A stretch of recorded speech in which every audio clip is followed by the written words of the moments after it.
हर साल रथ यात्रा के पहले प्यारे जगन्नाथ जी बीमार पड़ते हैं, लेकिन क्या आप जानते हैं जब वे स्वस्थ होकर निकलते हैं तो लक्ष्मी जी क्यों नाराज हो जाती हैं? चलिए सुनते हैं एक बहुत प्यारी अनसुनी कथा।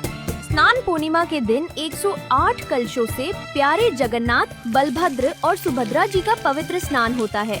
लेकिन इस स्नान के पश्चात भगवानों को ज्वर हो जाता है। उन्हें अड़सर गृह में ले जाया जाता है, जहाँ 15 दिन तक उनका खूब ध्यान रखा जाता है। 15 दिन बाद वे पूरी तरह स्वस्थ होकर मुस्कुराते हुए बाहर आते हैं। प्रिय लक्ष्मी, मैं बलभद्र और सुभद्रा के साथ गुंडीचा मंदिर जाना चाहता हूँ। वहाँ भक्तों से मिलूंगा और गुंडीचा माँ के पास कुछ शांत पल बिताकर 2 दिन में लौट आऊंगा। आपकी तबीयत अभी तो ठीक हुई है, फिर भी जाना जरूरी है। थोड़ा बाहर घूमने से अच्छा लगेगा। सब भक्त हमारा इंतजार कर रहे हैं। ठीक है, और वादा कीजिए 2 दिन में लौट आएंगे। मेरा मन आपके बिना नहीं लगेगा। वादा करता हूँ, मैं 2 दिन में वापस आ जाऊंगा। आखिरकार रथ यात्रा का पावन दिन आता है। पूरी नगरी उत्सव के माहौल में डूब जाती है। जगह जगह ढोल मृदंग बज रहे हैं, भक्त झूम रहे हैं। तीनों भगवानों के लिए भव्य रथ तैयार हैं। चलो माँ, गुंडीचा के घर बड़ा मजा आएगा। हाँ, वहाँ खूब मस्ती करेंगे। भक्तों के भजन कीर्तन के बीच प्यारे जगन्नाथ अपने भाई बहन के साथ गुंडीचा मंदिर की ओर बढ़ते हैं। गुंडीचा माँ श्रद्धा और प्रेम से उनका स्वागत करती है। वो रसोई में बैठकर अपने हाथों से खीर, लड्डू और दिव्य व्यंजन बनाती है और स्नेह पूर्वक उन्हें स्वादिष्ट भोजन कराती है। तीनों भाई बहन बड़े आराम और मस्ती से माँ गुंडीचा के मंदिर में रहने लगते हैं। इस बीच देवी लक्ष्मी मंदिर में प्रतीक्षा करती रहती है।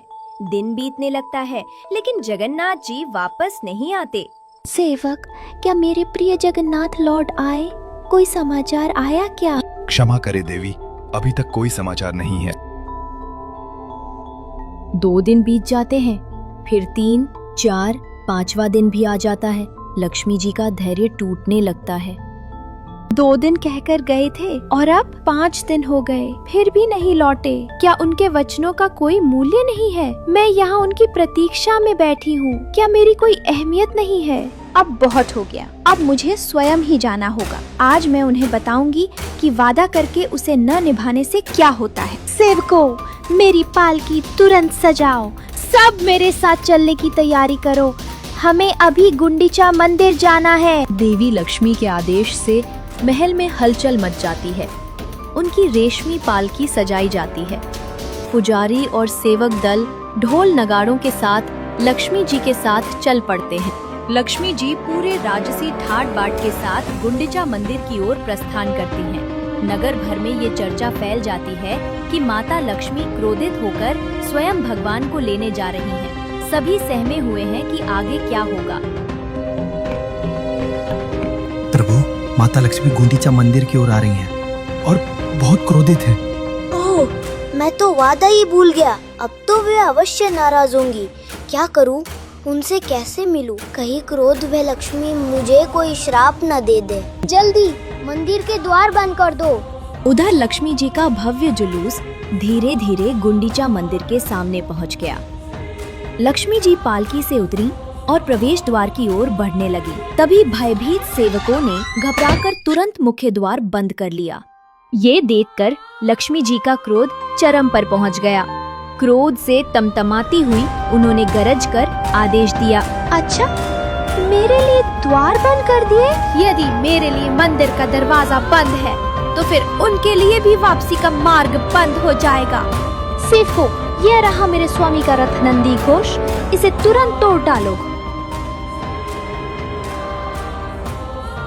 लक्ष्मी जी के आदेश पर उनके सेवक रथ के पास तो पहुँचे, लेकिन प्रभु के रथ को पूरी तरह से भला कौन क्षति पहुंचा सकता है। उन्होंने बस उसे जरा सा हिलाया डुलाया, फिर भी कुछ सजावटी हिस्से टूटकर नीचे गिर पड़े। तभी जगन्नाथ जी के सेवक उन्हें रोकने आए और दोनों ओर से हल्की फुल्की धक्का मुक्की होने लगी। रथ को हल्का सा नुकसान पहुंचाने के बाद लक्ष्मी जी उदास मन से लौट चली, लेकिन वो मुख्य मार्ग से नहीं लौटी, बल्कि एक गुप्त गली से होकर गई, जिसे हेरा गोहिरी गली कहा जाता है। उड़िया भाषा में हेरा का अर्थ है देखना। कहा जाता है कि रथ यात्रा के 5वें दिन माता लक्ष्मी अपने प्रभु जगन्नाथ के दर्शन हेतु यहाँ आई थी। इसी स्मृति में इस दिन को हेरा पंचमी कहा जाता है। लक्ष्मी जी लौट तो गयी, पर क्या वे इतनी आसानी से जगन्नाथ जी को क्षमा कर देंगी?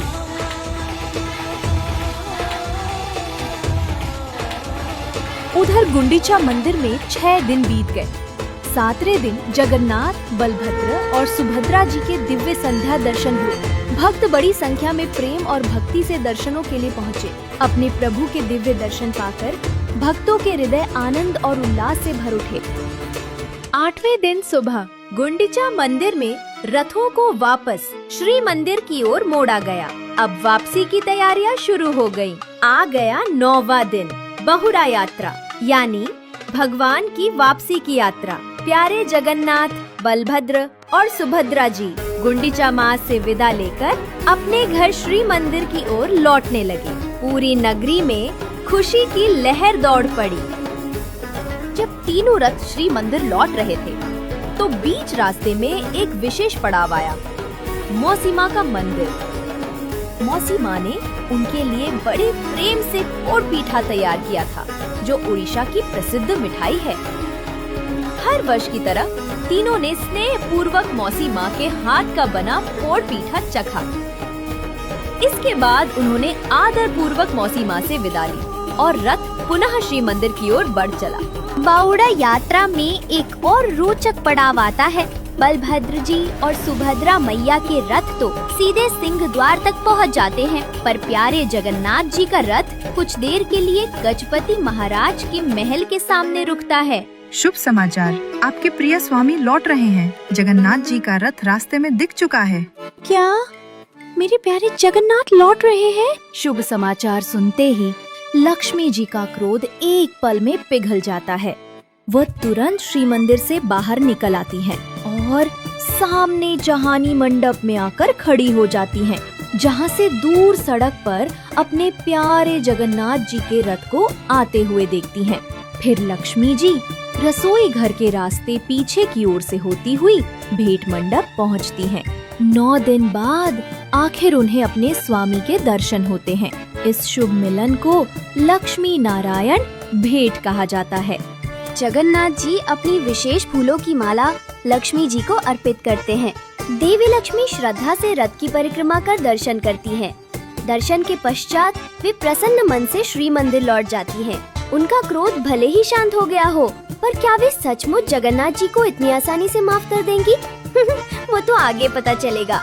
थोड़ी ही देर में नंदी घोष रथ भी श्री मंदिर के सिंह द्वार पर पहुंचता है। नीलाद्रि विजय के दिन तीनों देवताओं के श्री मंदिर में प्रवेश की भव्य तैयारी होती है। बलभद्र जी और सुभद्रा मैया तो सीधे मंदिर में प्रवेश कर जाते हैं, लेकिन प्यारे जगन्नाथ जी बाहर ही रुक जाते हैं, क्योंकि देवी लक्ष्मी के आदेश से उनके लिए मंदिर के द्वार बंद कर दिए जाते हैं। जगन्नाथ जी के सेवक भी द्वार के बाहर से देवी लक्ष्मी से क्षमा याचना करते हैं, लेकिन लक्ष्मी जी अभी भी मन ही मन थोड़ी नाराज हैं। उन्होंने इतने दिनों तक अकेले जो इंतजार किया, उसका शिकवा तो बनता है।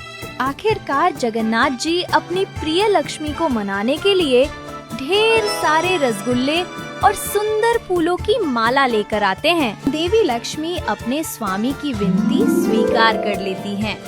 फिर दोनों हंसते हुए एक साथ मंदिर के भीतर प्रवेश करते हैं और इस तरह हर साल रथ यात्रा का ये मधुर मिलन हमें याद दिलाता है कि प्रेम में रूठना भी है और मनाना भी। यदि आपको ये दिव्य कथा पसंद आई हो तो इसे लाइक, शेयर और चैनल को सब्सक्राइब करना ना भूलें। जय जगन्नाथ।